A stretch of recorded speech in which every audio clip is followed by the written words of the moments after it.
Salam sejahtera Malaysia, denyut nadi suara rakyat bergema di channel ini. Jangan lupa tekan butang subscribe, like dan share. Malaysia kita punya, cintai Malaysiaku, kita jaga kita.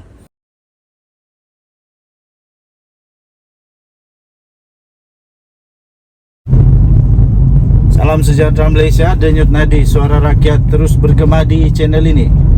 Tuan-tuan dan puan-puan yang dihormati sekalian, terbaru ini ya tuan-tuan dan puan-puan, Muhyiddin Yassin akhirnya tampil cuba memperjelaskan, memperbetulkan tentang fatwa yang sudah dikeluarkan olehnya. Ingat, ada peribahasa menyatakan begini: terlajak perahu boleh di reverse, jadak jadak. Tak adalah, kita pun susah nak sebut. Terlajak kata badan binasa. Itu dia.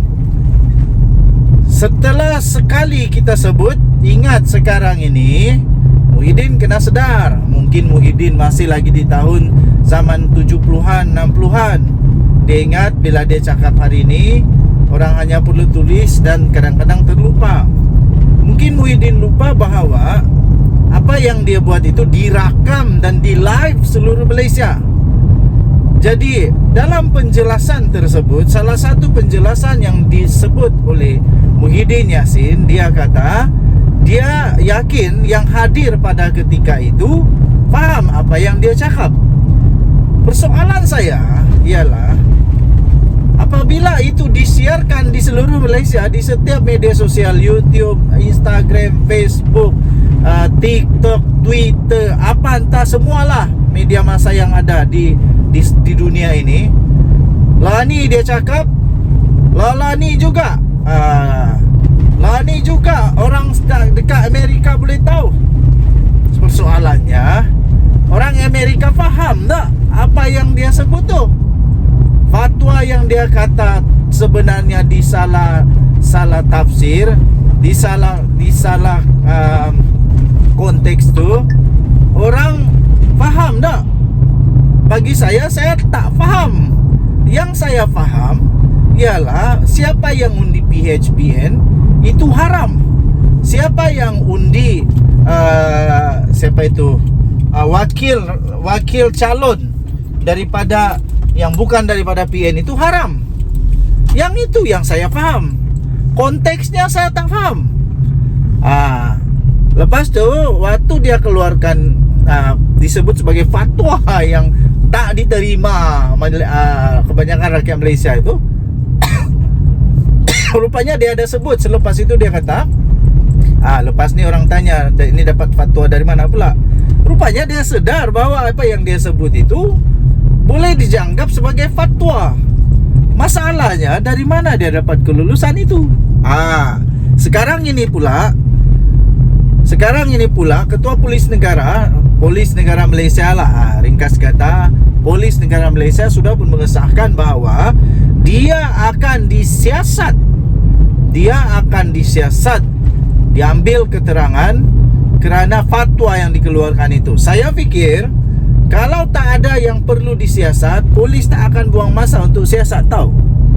Tapi kalau memang polis buka kertas siasatan dan membuat siasatan, itu maknanya memang ada yang perlu disiasat. Jadi saya sendiri rakyat Malaysia, saya menolak fatwa ini. Bukan kerana saya bukan Islam, tidak. Tapi saya tidak setuju kalau ada ahli politik yang dan tu juga buat fatwa tanpa perkenan daripada pihak-pihak yang sepatutnya. Contohnya di negeri Johor, fatwa hanya boleh dikeluarkan sebagai fatwa dengan perkenan daripada Sultan Kebawah-Duli Yang Maha Mulia Sultan Johor. Jadi itu berlaku di Johor. Kecuali fatwa itu telah dipersetujui, telah pun diperkenankan Kebawah-Duli Yang Maha Mulia Kebawah-Duli Yang Maha Mulia Sultan Johor. Waktu itulah saya sebagai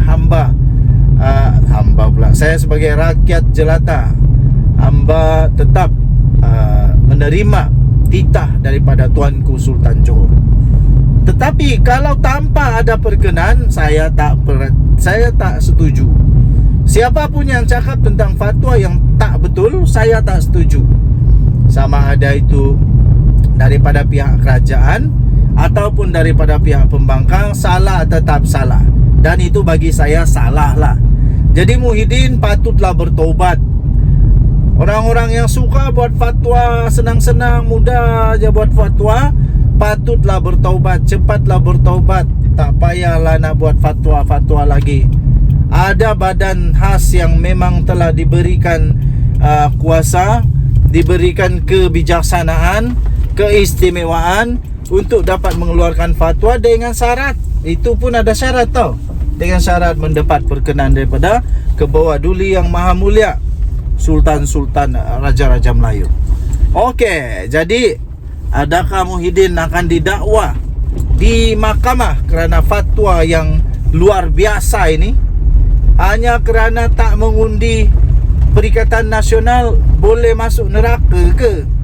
Hanya kerana tak undi Perikatan Nasional maka dengan itu buat perkara haram kah?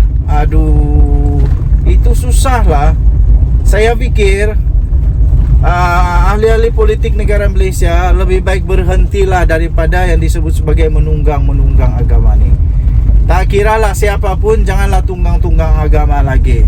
Jangan pakai agama, jangan pakai hukum hakam untuk membetulkan, untuk membenarkan tindakan yang mahu berkuasa itu. Okey. Jadi tuan-tuan dan puan yang dihormati sekalian, kita tunggulah nanti apakah yang terjadi kepada Muhyiddin Yassin. Adakah dia akan didakwa? Wah, nampaknya satu demi satu pemimpin Perikatan Nasional semakin berani mengeluarkan fatwa demi fatwa, berani mengeluarkan kata-kata yang selepas itu dikata lagi, diambil di luar daripada konteks. Jadi macam mana yang konteks baru betul? Lepas ini, sebelum cakap, saya perlu fikir dulu bahawa rakyat Malaysia ini bukan semuanya bijak-bijak macam orang-orang Perikatan Nasional yang walaupun cakap sudah terang tapi rupanya di luar konteks. Rakyat Malaysia ini ada juga maci-maci, paci-paci, aki-aki, atuk-atuk, nenek-nenek di kawasan-kawasan pedalaman ke, di dalam bandar pun sama juga tau. Ada yang apa yang kau sebut, itulah pemahaman diorang tanpa memikirkan konteks. Jadi saya fikir lebih baik berhati-hatilah ahli-ahli politik. Jangan sembarangan cakap, suka hati mulutnya saja. Kerana kita berada di negara Malaysia yang berbilang kaum, kita harus menghormati dan kita harus tidak sembarangan mengeluarkan fatwa-fatwa yang menyebabkan kekeliruan kepada rakyat. Okey?